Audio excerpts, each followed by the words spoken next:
Kaibigan, alam mo ba na ikaw ay mapalad? Mapalad ka sapagkat ikaw ay narito ngayon upang kasama namin sa ating pag-aaral sa oras ng pag-aaral. Sa oras na pag-aaral ay isang pag-aaral sa salita ng Panginoong Diyos na magbibigay sa iyo ng talino at kaalaman tungkol sa salita ng Panginoong Diyos. At malalaman mo kung sino siya sa iyong buhay. Ito'y isang kagalakan ng iyong puso habang ikaw ay naglilingkod sa kanyang banal na gawain at naghihintay sa malapit ng pagdating ng ating Panginoong Hesus. Ito po ang iyong lingkod, Pastor Ray Urbi, bilang facilitator sa ating pag-aaral sa oras na ito. Binabati kong lahat ng ating mga viewers mula sa Luzon, Visayas at Mindanao at ganun din sa buong mundo. Hindi ko na kayang banggitin ang bawat isa sa inyo. Ngunit dalangin namin na patuloy kayong pagpapalain ng ating Panginoong Diyos na may-ari at may akda ng ating buhay. Maraming salamat sa mga higit pang 100 na masisipag na nagsusulat dyan sa comment section at ibinabahagi ang programang ito sa iba. At dito namin nakikita kung saan nakakarating ang programang ito. Nilalike ko yan isa-isa, binabasa ko. Ako'y natutuwa at ipinapanalangin ko ang bawat isa sa inyo. Ganon din kayong mga hindi nakakalagay dyan sa comment section.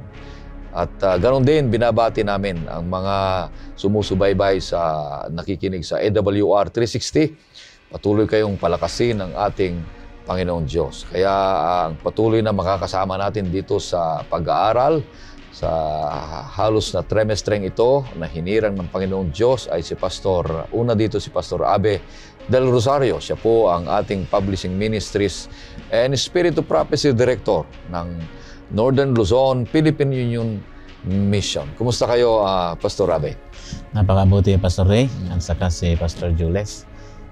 Kay sarap pong makapiling kayo muli, mga kaibigan, sa pag-aaral ng leksyon. Huwag niyo pong kakalimutan na sa tuwing gusto nyong gumawa ng misyon para sa ating mga kaibigan, ay kayo ay magbasa ng The Great Controversy at magmamigay sa ating mga kaibigan. Ang slogan natin, Pastor Ray, ay Read before you give. Yan, at the same time, ang mga kabataan natin, gusto nating maproteksyonan ang kanilang pagkadalag at pagkabinata. Wow. Ito ay the messages to young people. Kaibigan ko, kung gusto mong maging maganda, matatag, maligaya, ang iyong pamilya, ay ito ang pag-aralan mo para malaman mo kung sino ang napakabuting lalaki at babae na mapapangasawa mo balang araw. Then, itong pampalusog sa pamilya. Gusto natin na hindi sakitin ng ating mga anak, Ang ating mga asawa ay mag-subscribe tayo ng flagship ng Philippine Publishing House, ang Health and Home Bookbound. Kayo po ay lumapit lang po sa ABC branch o tinatawag na Adventist Book Center na malapit sa inyong misyon, o kaya yung mga literature evangelist na dumadalaw sa mga tahanan ninyo at mga opisina. Kaya mag-unahan na kayo kasi limited edition lang po ito, kababayan. Alright, ang pangalawang magiting na makakasama natin dito sa ating studio ay si Pastor Jules Bermudez. Siya po ang ating Sabbath School and Personal Ministries Director dito sa Northern Luzon, Philippine Union Mission. Kumusta kayo, Pastor Jules? Mabuti naman, Pastor Ray. At salamat sa Panginoong Diyos na binigyan tayo ng pagkakataon na makasama ko kayo at ni Pastor Abe sa atin pong pag-aaral ng salita ng ating Panginoong Diyos. Alright, sa ating pagpapatuloy, kaibigan, nais kitang anayahan sa isang panalangin. O Panginoong Diyos sa manaming banal, sapagkat napakabuti niyo sa aming buhay. Makapangyarihan kayo na aming buhay ay binabago niyo sa pamamagitan ng kapangyarihan ng Banal na Espiritu. Ang iyong kaloob na biyaya ay patuloy na nararamdaman at nararanasan namin. Pagpalain ang bawat isa sa amin, sa aming pag-aaral, at magsalita kayo sa aming Panginoong Diyos at may sa kabuhayan namin ang mga katagang napapag-aralan namin at naunawaan namin ngayong linggo. Patawarin kami, Panginoon Diyos, sa aming kasalanan at pabanalin mo ang aming buhay. Ito hiling namin sa pangalan ng aming Panginoong Hesus. Amen. Kaibigan, patuloy na pinapag-aralan natin ang may temang mga alusyon, larawan at simbolo, paano mag-aral ng propesiya sa Biblia o ng Biblia. Sa trimestreng ito ay patuloy nating baybayin at pag-aralan kung paano natin unawain at bigyang tamang kahulugan ang propesiya sa Biblia. Lalo tigit ang ilan sa mga alusyon o kwento, imahe at talinhaga na ito'y nagbubukas sa katotohanan ng propesiya at mga kaganapan sa huling araw, sapagkat alam natin na ang panahon natin ay mas malapit na sa katapusan ng ating mundo, kagaya nung nakaraang mga taon pa. Kaya patuloy tayong maging tapat sa ating Panginoon Diyos. At napag-aralan natin nung nakaraang linggo ang mga ilang prinsipyo ng propesiya, paano natin mapag-aralan at patuloy tayong magbabasa at unawain at ganun din patuloy na pag-aralan. Ang mga ito, ang mga prinsipyo nito ay yung mga konteksto, ang mga alusyon, at may konteksto na immediate at saka yung mga literary na mga salita, ay patuloy na ito'y mga tools o kaya kailangan para maunawaan natin ang mga propesiya sa banal na kasulatan, mga kaibigan at mga kapatid. Kaya ang pangalawang paksa na ating pag-aaralan ngayong linggo ay may pamagat na ang pundasyong Henesis. At ang talatang sauluhin na matatagpuan natin sa Juan 1:29. Ito pong sinasabi. Kinabukasan, nakita ni Juan si Jesus na lumalapit sa kanya at kanyang sinabi, "Narito ang kordero ng Diyos na nag-aalis ng kasalanan ng sanlibutan." Buuin natin, kaibigan, ang ating leksyon at talakayin natin sa 3 punto. At 3 punto, at ang 3 punto na ito ay una, mag-i-start sa S, pangalawa ay S apos E, sacrificial. Pinupunto nito ang the love of God. Ang pangalawa ay substitution, the Lamb of God. Eschatological, the victory of God. Paliwanag sa atin yung unang punto ni Pastor Abe, kung ano ibig sabihin ng sacrificial. Pastor Abe. Yan, napakaganda itong pinag-aaralan natin, Pastor Ray. At bago yan ay alam natin na ang Genesis, ito yung foundational ng katotohanan tungkol sa pinaka-core ng pag-aaral natin sa kaligtasan. Then at the same time, ay ito'y may kinalaman sa propesiya. Malalaman din natin dito na dito unang ginamit yung symbolism ng ating Panginoon sa Book of Genesis, na ito'y nagpapakita din ng kahalagahan na nangyari sa Apokalipsis. At lahat ng yan ay makakatulong sa atin upang makita natin, Pastor Ray, yung mga tema na makakatulong sa atin kung ano yung mga panukala ng Diyos na ito ay nangyari sa kasaysayan. Then at the same time, makikita natin dito kung paano nangyari yung maladramang kasaysayan ni Isaac sa kanyang buhay na kasama ang kanyang ama. At ang unang makikita nating tema ay tungkol sa pag-ibig ng ating Panginoong Diyos. So, ito ay isang pagpapahayag ng kanyang pagmamahal sa atin. Yung nangyari sa buhay ni Isaac ay isang simbolismo ng napakalalim na pagmamahal ng Diyos sa atin. At gayon din yung aktual na nangyari na ginawa ng Diyos sa kasaysayan. So ano ba itong tinatawag na sacrificial o tinatawag na the Lamb of God? Dito makikita natin, Pastor Ray, yung tinatawag na mga prinsipyo at konsepto. At sinasabi ng leksyon natin na ang kautusan ay isang prinsipyo at isang konsepto. Gusto niyang maidiin sa atin ito. Then at the same time, ay dito natin makikita na ang unang batas na nabanggit tungkol sa prinsipyo at mga konsepto. So ano yon, yung mga prinsipyong yon? So ang foundation ng pag-aaral, titignan pa rin natin yon, ang foundation ng pag-aaral at pag-unawa ng katotohanan ay nakasalig sa mga prinsipyo, mga konsepto.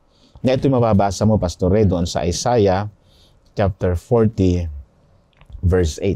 Ang damo ay natutuyo, ang bulaklak ay nalalanta, ngunit ang salita ng ating Diyos ay mamamalagi magpakailanman. Napansin mo, Pastor Ray, yung salita ng Diyos ay mamamalagi magpakailanman. Ginamit na ilustrasyon yung pagkalanta ng natutuyo ang mga bulaklak at nalalanta, kasalad ng damo at bulaklak natutuyo at nalalanta. Ngunit ang prinsipyo ng Diyos ay ang kanyang salita ay tatayo magpakailanman. This is foundational concept. Hindi po pwedeng gibain ng ninuman sapagkat ang salitang iyon ay siya. Okay? Galing kasi sa kanya yun eh. Yun yung personality ng Panginoon. Siya yung salita na pinag-aaralan natin. Ang isa pang proof text natin, Pastor Ray, pakibasa mo doon sa Malakias chapter 3, verse 6. Sapagkat akong Panginoon ay hindi nagbabago, kaya't kayo o mga anak ni Jacob ay hindi napapahamak. Anong nakuha nating salita? Siya'y hindi nagbabago. Ang salita niya ay magiging matibay at magtatag magpakailanman. So kung ano man ang ipinasulat niya, yun na yun. Sapagkat siya ay isang Diyos na hindi nagbabago. So bawat salita na nanggagaling sa kanya isang panuntunan o prinsipyo at isang konsepto o pag-unawa tungkol sa kanya. Dito, natin makikita, Pastor, kung paano nagmahal ang ating Panginoon sa atin. Yung kasaysayan na nangyari ay makikita natin dito sa Genesis na dito unang binanggit yung pagmamahal. Sa Genesis chapter 22, verse 2, binabanggit dito na dito nabanggit ang unang pag-ibig. Kaya titignan natin kung paano inilarawan niya ng ating Diyos. Genesis 22 verse 2. At kanyang sinabi, kunin mo ngayon ang iyong anak, ang iyong kaisa-isang anak na si Isaac, na iyong minamahal, at pumunta ka sa lupain ng Moraya. Ialay mo siya bilang handog na susunugin sa itaas ng isa sa mga bundok na aking sasabihin sa iyo. Napakaganda, Pastor Ray. Dito ay sinubok ng Diyos yung pagmamahal ni Abraham sa relasyon niya sa kanya.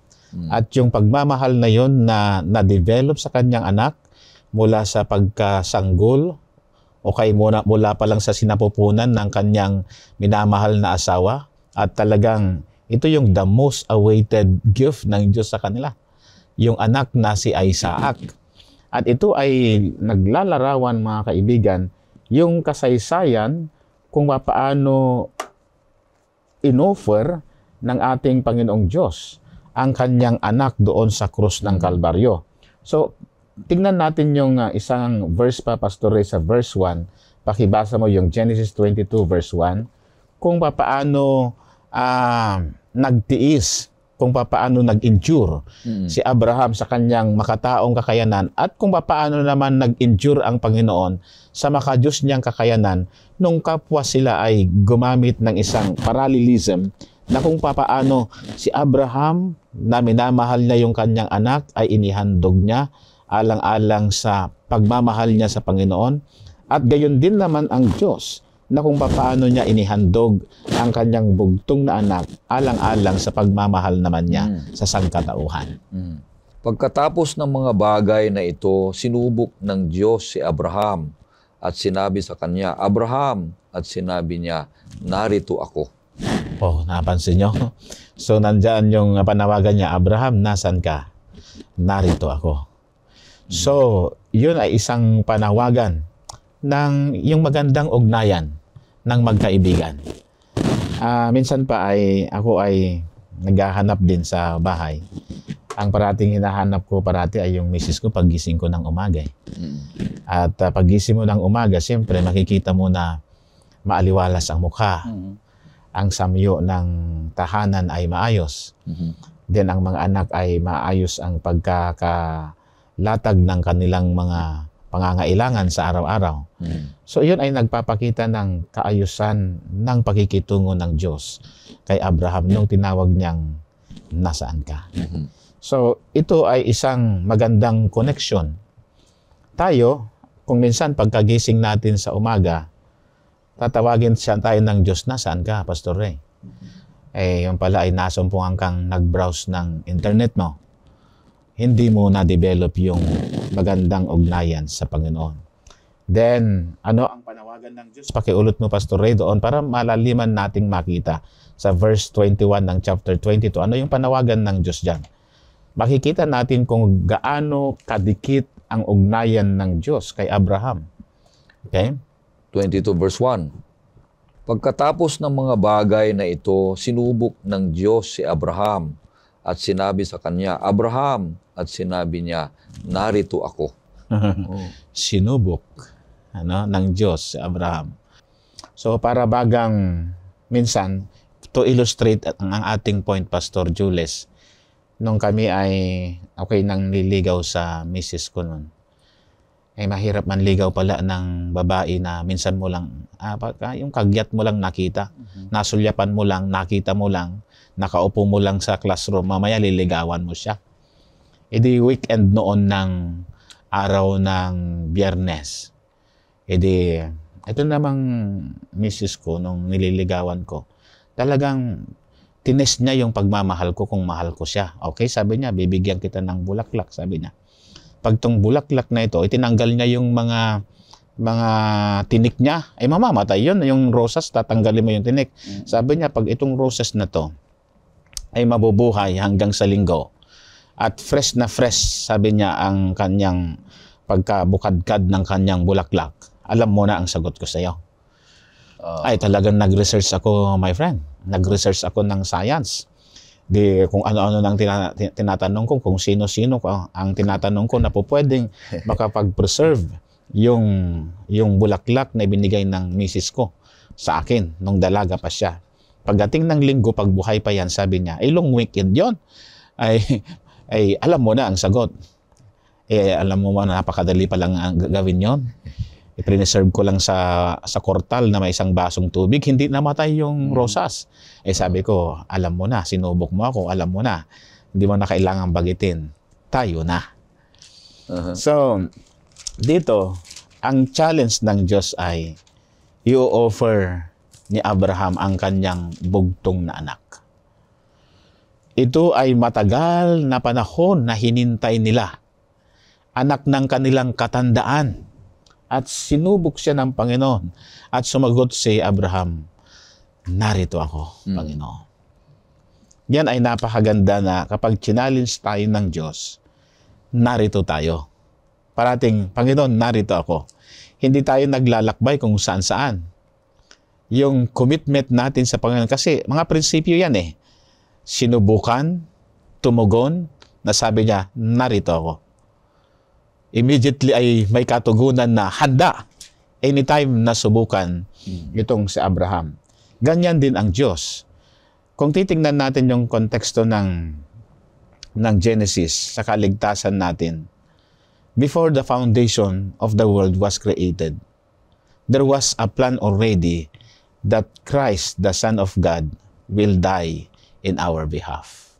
And that is the greatest manifestation of His love. Kung paano inoffer ni Abraham si Isaac bilang simbolo ng katapatan niya sa Diyos, ay gayon din ang Panginoon naman kung paano niya inoffer ang kanyang anak na si Jesus bilang katapatan niya kay Abraham. Di ba?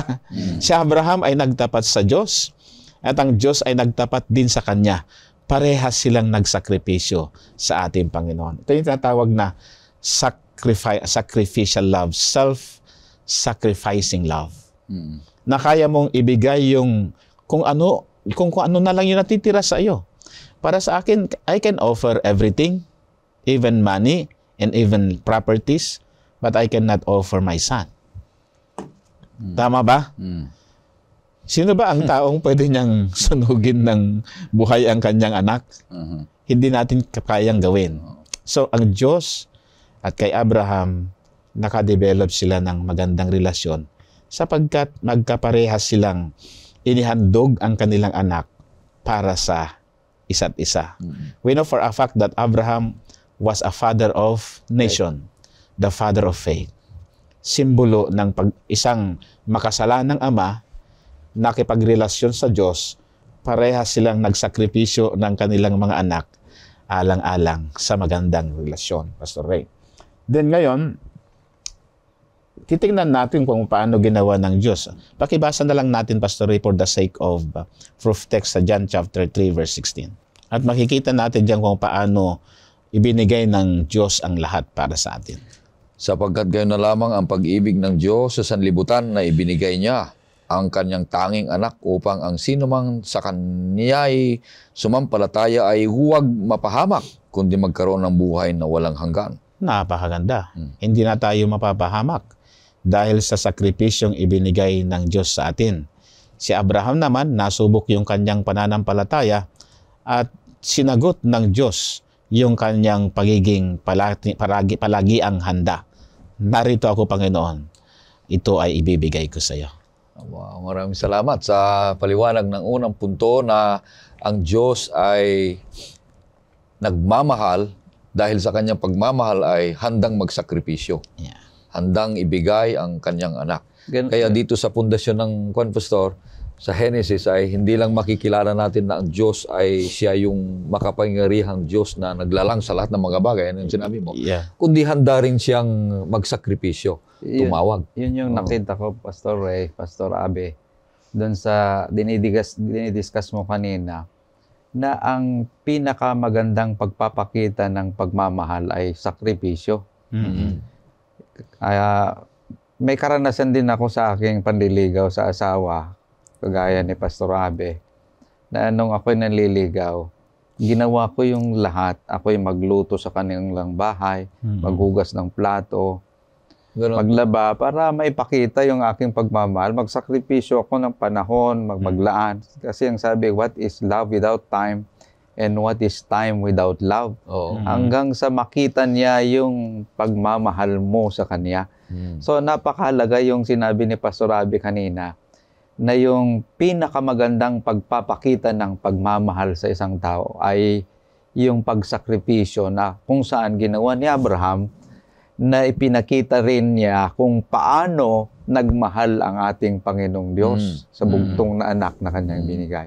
Amen. Purihin ang Panginoon Diyos sa unang puntong yan. Kaya ang hamon sa bawat isa sa atin, kung tunay tayong nagmamahal sa Diyos, ay handa tayong magsakripisyo. At ang pagsakripisyo ay nagpapakita na tunay na nagmamahal tayo sa Kanya. Amen. Maraming salamat. Kaya pupunta na tayo sa pangalawang punto na ating pag-aaralan ay letter S uli, substitutional, the Lamb of God. Ito ang ibig sabihin. Pastor Rojoles. Napakaganda, Pastor Ray, itong ating pinapag-aralan na kung saan ay makikita natin muli sa pamagitan ng imahe, paglalarawan at simbolo kung paano pinapakita sa banal na kasulatan ang isang bagay upang maunawaan natin mula sa lumang tipan hanggang sa bagong tipan na atin pong makikita. So dito sa ating leksyon, pinapakita dito yung salita na Lamb of God. At ginamit dito yung salita na substitutional na kung saan ginagamit ito doon sa sanctuaryo. Kahit yung binasa kanina ni Pastor Abe na sakripisyo ay ginagamit din na salita sa sanctuaryo. Kahit itong pangalawa na salita na substitutional ay ginagamit din sa sanctuaryo na kung saan ay may substitute para sa kasalanan. Itong salitang substitutional ay kapalit. Mula doon sa isang bagay ay kailangan mong palitan. Iyon yung binabanggit dito na salita. At yung unang salita na ginamit dito na Lamb of God ay mula sa Hebrew na se. At si Jesus, ginamit niya ito, Pastor Ray, yung Lamb of God more than 20 times sa aklat ng Juan 1:29 at ginamit din sa Apokalipsis 4:5. Pakibasa nga, Pastor Ray, sa aklat ng Juan 1:29 na kung saan ginamit dito yung salitang Kordero ng Diyos o Lamb of God.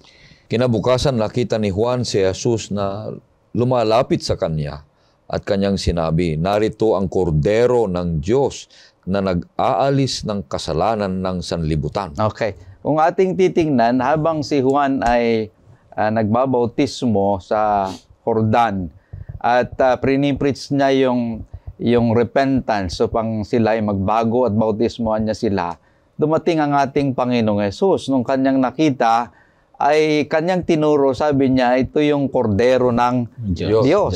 So, gumamit siya dito ng salita na kung saan ay paglalarawan niya, allusion o symbol o image na kung saan ay ang kanyang ginamit ay Lamb of God. Itong Lamb of God na ito ay tinuturo niya na ang ating Panginoong Hesukristo. Pakibasa ulit, Pastor Ray, sa Revelation 4:5, sa Apokalipsis 4:5. At mula sa trono ay may lumalabas na kidlat at mga tinig at mga dagundong ng kulog at may 7 nagniningas na sulo ng apoy sa harapan ng trono na siyang 7 espiritu ng Diyos. Pastor Ray, gusto kong yan sa Revelation chapter 4 and chapter 5, tama yung pagkabanggit ng kapatid natin, na makikita mo dyan na ginagamit yung symbolism ng tupa ng Diyos. Yan. So, na-scatter dyan sa mga talatang yan na ebidensya na doon sa lumang tipan at saka bagong tipan ay ginagamit yung salitang kordero o tupa ng Panginoon. Okay, so kung ating ipagpapatuloy, napakalaga na ating titingnan na itong kordero ng Diyos na ginagamit dito sa bagong tipan ay unang ginamit dito sa lumang tipan sa karanasan mismo ni Abraham. So, doon sa binanggit kanina ni Pastor Abe, kung paano pinakita ng Diyos ang kanyang pagmamahal, dito rin pinakita na kung saan ginamit yung salitang kordero ng Diyos nung si Isaac ay na kanyang anak, nandun na sila sa bundok na kung saan ay sila ay maghahain ng handog. Ang sabi ni Isaac ay, narito na ang gagamitin natin. Pero nasaan ang kordero? Sa Genesis 22, talatang 7, pakibasa nga, Pastor Ray. Nagsalita si Isaac kay Abraham na kanyang ama, "Ama ko." At kanyang sinabi, "Narito ako, anak." Sinabi niya, "Narito ang apoy at ang kahoy. Ngunit nasaan ang korderong handog na susunugin?" Okay, napakalaga na ating titignan yung talatang yon dahil yung korderong yon na hinahanap ni Isaac ay kanyang binabanggit ang anak ng Diyos na siyang kordero na sinasabi ni Juan kanina sa ating binasa. Na kung saan, kung ating titingnan, Pastor Ray, yung panahon na kung saan ang ating Panginoong Hesus ay napako sa nabautismuhan sa Matthew 3:17. Pakibasa nga, Pastor Ray. May nagsalita dito na boses mula sa langit. Dahil dito rin nating makikita na kahit pa doon sa pagsakripisyo ni Abraham sa kanyang anak, may boses din ng anghel galing sa langit na nagpapatunay na siya ang anak ng Diyos. Pakibasa nga, Pastor Ray. Sinabi ng isang tinig mula sa langit, "Ito ang minamahal kong anak. Sa kanya ako lubos na nalulugod." Okay. Binabanggit diyan yung boses na mula sa langit, nagpapatotoo na si Jesus ay anak ng Diyos. So doon sa Genesis 22, versikulo 28, na kung saan sinabi ni Abraham, God will provide. Pakibasa nga, Pastor Ray, sa Genesis 22:8. Pagkatapos na nagtanong si Isaac, nasan ang kordero? Kaya't sinabi ni Abraham, "Anak ko, ang Diyos ang magkakaloob ng korderong handog na susunugin." At sila'y umalis na magkasama. Okay, binabanggit dyan na sinabi ni Abraham, ang Diyos ang magbibigay. So dito sa ating nakita, God will provide. God gives the solution to the problem of Abraham and Isaac, na kung saan sinasabi, huwag kang mabahala, ang Diyos ang magbibigay. So, Oo. ang solution ay Hello. ang Diyos. At ang Diyos ang magbibigay ng kordero, na kung saan totoo nga na sinasabi sa banal na kasulatan sa bagong tipan na si Jesus ay siya ang kordero ng Diyos na tinuturo ni San Juan, na pinatotohanan ng ating Panginoong Jesus mula sa langit na siya ang kanyang mismong anak. Sa Genesis 22, 11 hanggang 14, pakibasa Pastor Ray, dahil dito makikita natin na pinatotohanan ng anghel. Ang anghel ang nagsalita na siya ang magbibigay ng solusyon. Siya ang magbibigay ng pangangailangan ng tupa na kanilang ihahandog. Ngunit tinawag siya ng anghel ng Panginoon mula sa langit at sinabi, Abraham, Abraham. At kanyang sinabi, narito ako. At sa kanya sinabi, huwag mong sasaktan ang bata o gawan man siya ng anuman, sapagkat ngayon ay nalalaman ko na ikaw ay may takot sa Diyos at hindi mo ipinagkait sa akin ang iyong anak, ang iyong kaisa-isang anak. Okay. Kaya tumingin si Abraham at nakita niya ang isang tupang lalaki sa likuran niya na ang mga sungay ay sumabit sa mga tinik. Lumapit si Abraham at kinuha ang tupa at siyang inialay na handog na susunugin kapalit ng kanyang anak. Kaya't tinawag ni Abraham ang lugar na iyon, Yahweh-Yireh. Kaya't sinasabi hanggang sa araw na ito, sa bundok ng Panginoon, ito ang ipinagkakaloob. Okay. So napakahalaga na ating tingnan, Pastor Ray, Pastor Abe, yung binabanggit sa talata na kung saan yung anghel ang nagpatotoo na ang Diyos ang magbibigay.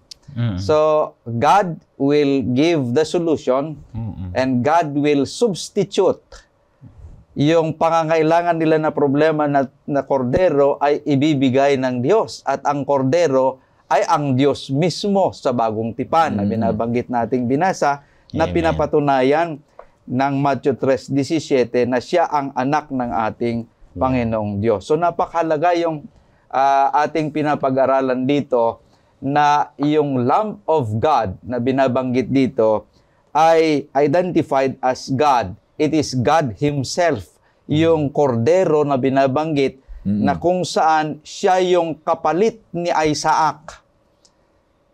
Ang ating Panginoong Hesukristo ang siyang kordero. Yung kordero doon na ibinigay ng Panginoong Diyos Doon sa ay nilalarawan niya ang ating Panginoong Jesus. Hesukristo na kung saan siya mismo ang substitute sa kasalanan, kapalit ng ating mga kasalanan sa buong mundo. So napakaganda yung ating leksyon na binabanggit dito. Pinapakita mula doon sa karanasan ni Abraham at ni Isaac na kung saan pinapakita nila doon pa sa lumang tipan na ang Panginoong Diyos ay meron na siyang plano sa kaligtasan ng tao. Nung siya'y nagkasala mula sa karanasan ni Abraham at ang kanyang anak, na kung saan siya ay may sakripisyo sana, ngunit ang Panginoon ang magbibigay ng solusyon at mismo ang Diyos ang solusyon dahil siya ang kordero na ibinigay na kapalit. Amen. Purihin ang Panginoon Diyos, napakaganda na doon sa pundasyong Genesis na ating pinapag-aralan ay hindi lang pinapakita sa Genesis na ang Diyos ang naglalang, makapangyarihan, may-ari sa lahat ng mga bagay. Ipinakita sa atin na ang Diyos ay pagkatapos ng kasalanan, nagplano siya. Mayroon siyang plano para pag-iligtas ang mga makasalanan. Gaya ng sinabi mo na si Jesus. Siya yung kordero. Ang kordero ay napapatay noon, di ba? Pinapatay nila noon ang kordero para yung dugo niya ay isang magtakip ng kasalanan yung nagkasala. Yung tupa pinapatay.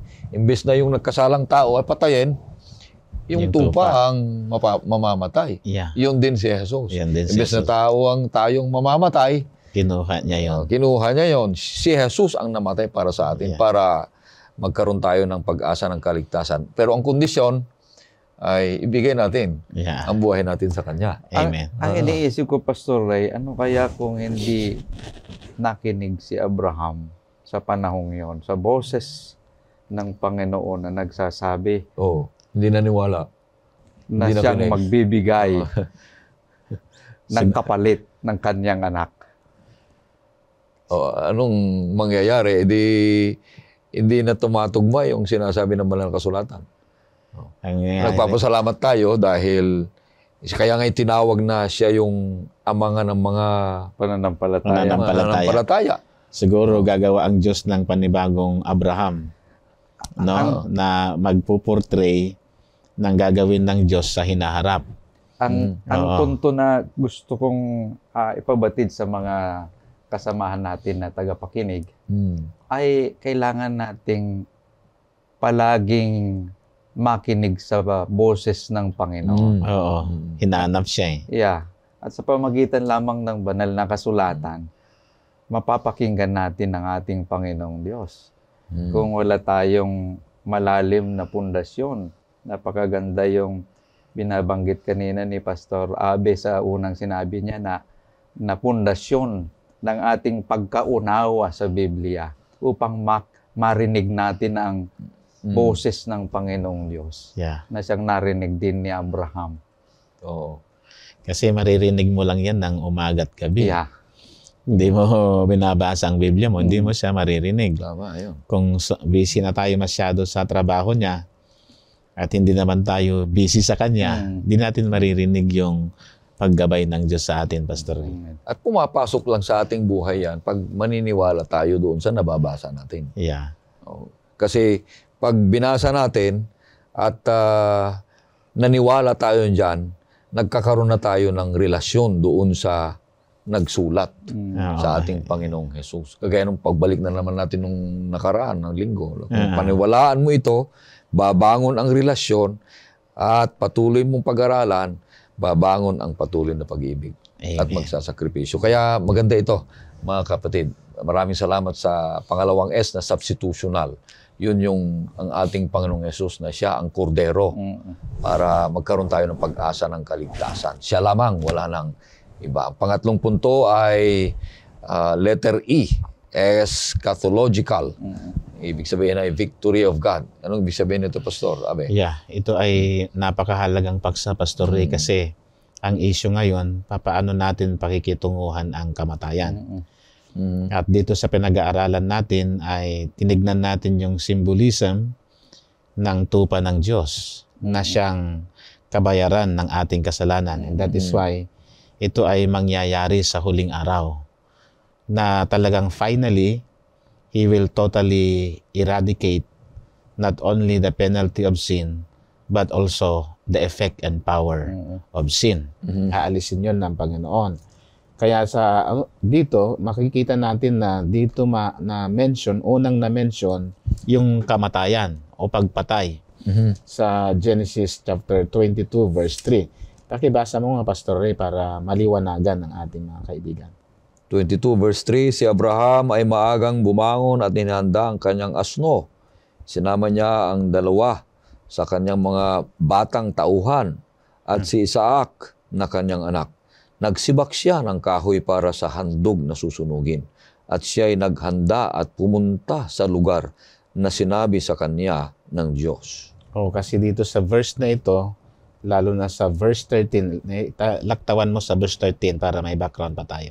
Kaya tumingin si Abraham at nakita niya ang isang tupang lalaki sa likuran niya na ang mga sungay ay sumabit sa tinik, sa mga tinik.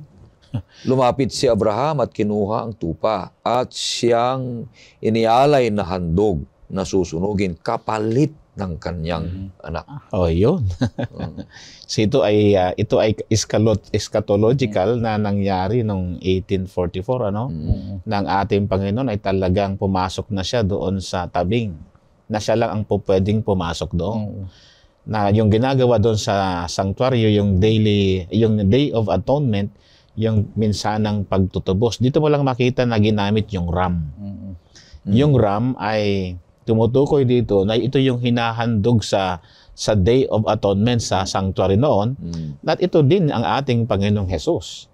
Kaya yung salitang ola sa Hebrew ay burnt offering. Binabanggit ito na ito yung mga bagay, gayon din sa Leviticus sa 16:3 and 5. Siguro basahin natin, Pastor, para meron tayong parallelism.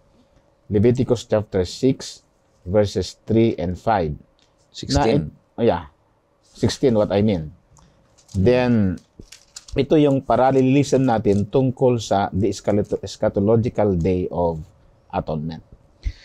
Ganito, papasok si Aaron sa loob ng dakong banal. May isang guyang toro na handog, pangkasalanan. Isang tupang lalaki na handog na sinusunog. Siya ay magsusuot ng banal na kasuotang lino at ng lino bilang kasuotang panloob, kasunod ng kanyang katawan, at magbibigkis ng pamigkis na lino at magsusuot ng turbanteng lino. Ito ang mga kasuotang banal. Paliliguan niya ang kanyang katawan sa tubig at pagkatapos ay isusuot niya ang mga iyon. Siya ay kukuha mula sa kapulungan ng mga anak ni Israel ng 2 kambing na lalaki bilang handog, pangkasalanan, at ang isang tupang lalaki bilang handog na sinusunog. Ayan. So dito makikita natin yung the first appearance ng ram, na ito'y Kambing. tumutuko yung kambing sa Day of Atonement. Okay? Yung minsanang pagtutubos. At yan ay gustong ilarawan sa atin na minsanan tayong tinubos ng ating Panginoon nung siya'y nabayubay doon sa krus ng Kalbaryo. Kaya nung namatay si Jesus, di ba yung tabing na nagpapahiwalay ng holy place at most holy place, at nung binanggit ng Panginoong Jesus yung salitang it is finished, it was done, ay nahapak yung tabing. Na meron na tayong direct na pakikipag-ugnayan sa Panginoon. At ito din ay nilalarawan din sa Daniel 8:14 na unto 2,300 days, then shall the sanctuary be cleansed. So, nilinis. Nilinis. Hindi yung sanctuary ang nilinis, kundi yung karumhan ng pagkakasala ng tao na nagawa sa sanlibutan. So, ito ay napakaganda, Pastor Ray, at magtatagumpay ang ating Panginoon. Paano siya nagtagumpay? Sapagkat doon sa yung unang proclamation ng Ebanghelyo sa Garden of Eden sa Genesis chapter 3 verse 15, na yung binhi ng babae at ang binhi ng ahas, at ang binhi ay yung binhi ng babae ay kanyang dudurugin. Yung ulo ng ahas ay nadurog yan nung si Kristo ay nabayubay doon sa krus ng Kalbaryo. Sa pangalawang pagkakataon, ang akala kasi ng demonyo, si Jesus ay natalo nung namatay doon sa krus.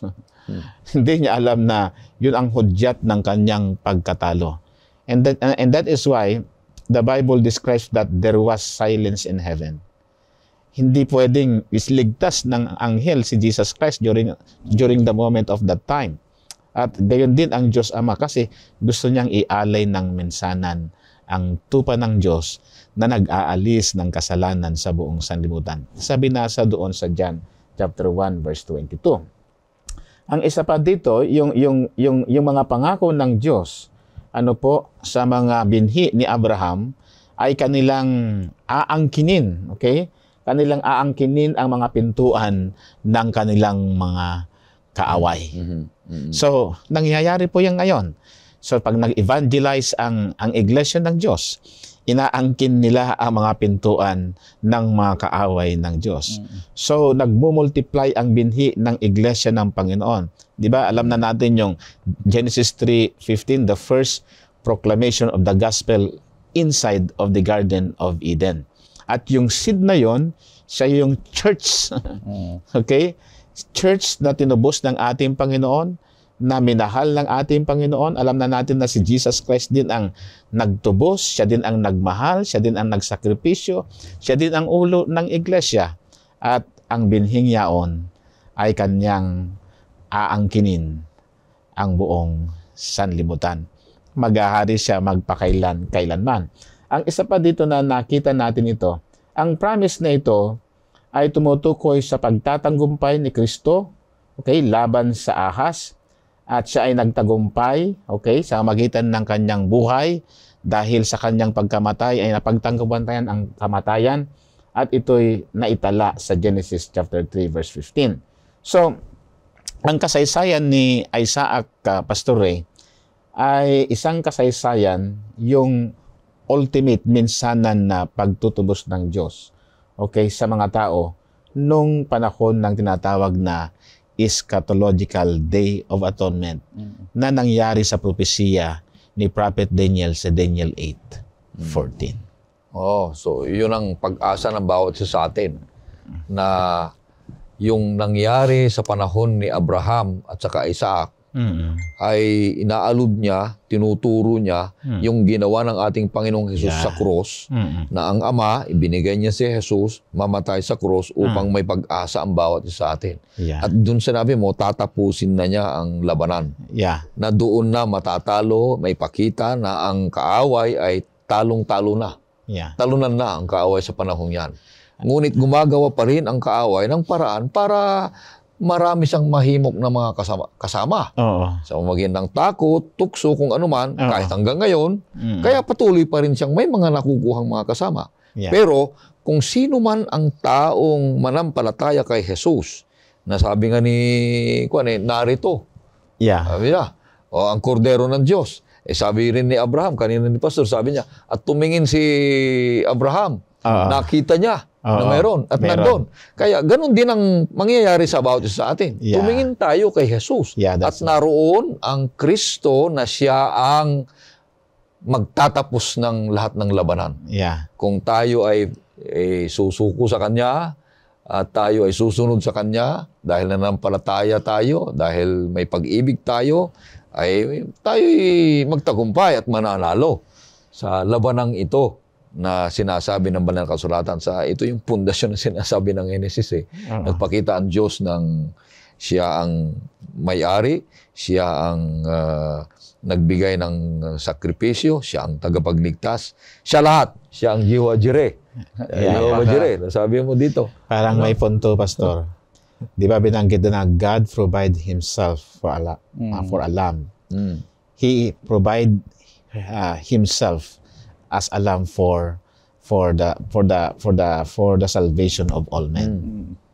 Napakaganda, Pastor Ray, Pastor Abe, yung ating leksyon, na kung saan yung lahat ng ating pinaniniwalaan tungkol sa ating Panginoong Hesus ay nakapundasyon mula sa aklat ng Genesis, na kung saan makikita natin dito yung ginawa ng ating Panginoong Hesus. At sa eschatological age, makikita pa rin dito sa aklat na Genesis na pundasyon ng ating pong pag-aaral sa Biblia. So napakahalaga na ating tingnan mabuti kung saan ang Panginoong Diyos ay nagsasalita kahit pa sa lumang tipan, makikita na natin kung ano yung ginawa ng ating Panginoong Hesus sa ating buhay. Kaya nga, ito yung sinasabi nung nakaraan, na yung mga allusions, mga images, mga symbols, tapos dito sa Genesis, makikita mo rin yung mga allusions, Genesis na, halimbawa, ito makikita mo, kordero. Paano maintindihan yung kordero ng Diyos sinasabi nito kung hindi mo pupuntahan yung Bagong Testamento na sinasabing may kordero din ng Diyos? Sino yung kordero ng Diyos na tinutukoy dito? Si Jesus. Pero ang tinutukoy din ng kordero, walang sinasabi si Jesus dito.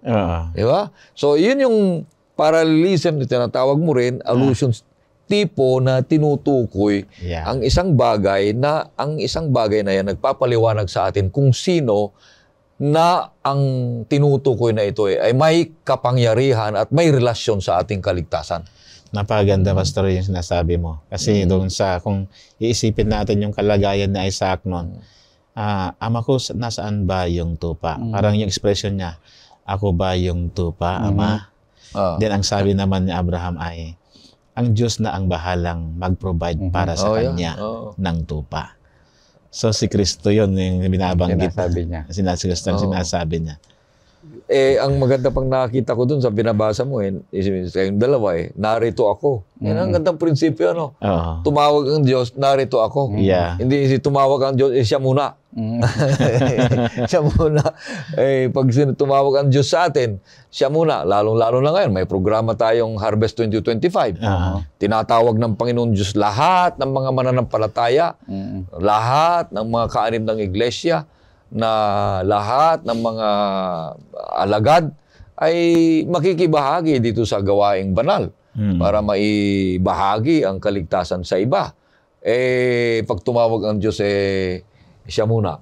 Mahirap yun. Hindi tayo kasama dyan. At wala tayong sinasabi ng banal na kasulatan o kaya kay Ellen White na may karagdagang kagalakan sa langit. Pagkatapos na tayo ay magbahagi sapagkat ito'y isang pag-asa na nailathala na ang bawat isa na kay Kristo ay magkaroon ng panalo, pagwagi. Amen. Magbawagi. Yung maganda yung eschatological na sinabi na ng banal na kasulatan dito sa Bagong Tipan, sa Apokalipsis pinabasa mo na mananalo ang kordero na tinatawag ng banal na kasulatan dito sa Genesis hanggang sa buong banal na kasulatan. Kaya purihin ng Diyos. Maraming salamat po sa iyong pagsusubayo at pakikinig at patuloy na pag-aaral sa salita ng Panginoong Diyos. At huwag kalimutan na sacrificial, substitutional, eschatological ang pundasyon ng Genesis, mga kaibigan at mga kapatid. Kaya bago tayo makahingin si Pastor Jules na manalangin, ay makakarinig tayo ng isang awitin.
Patawarin na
Jules.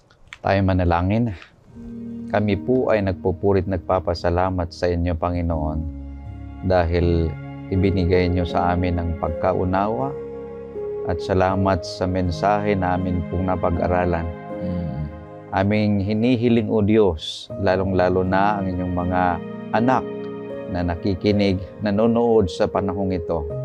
Ipagkaloob niyo sa kanila, O Diyos, ang karunungan upang sa aming pagpapatuloy na pag-aaral ng inyong mga salita ay lumalalim ang aming pagkaunawa sa inyo at ang aming relasyon sa inyo na siyang magbibigay sa amin, O Diyos, ng pag-asa habang nabubuhay sa makasalanang sanlibutan ito. Yes, Lord.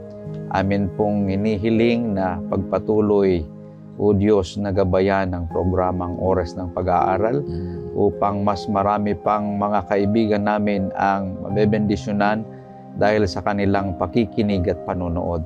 Dalangin din namin, O Diyos, na ipagkaloob pa sa amin ang maraming pagkakataon na mag-aral ng inyong salita dahil itong aming hiling sa matamis na pangalan ng aming Panginoong Jesucristo. Amen. Maraming salamat, kaibigan, sa patuloy na pagsusubaybay dito sa programang Oras ng Pag-aaral. Mahal ka ng Diyos.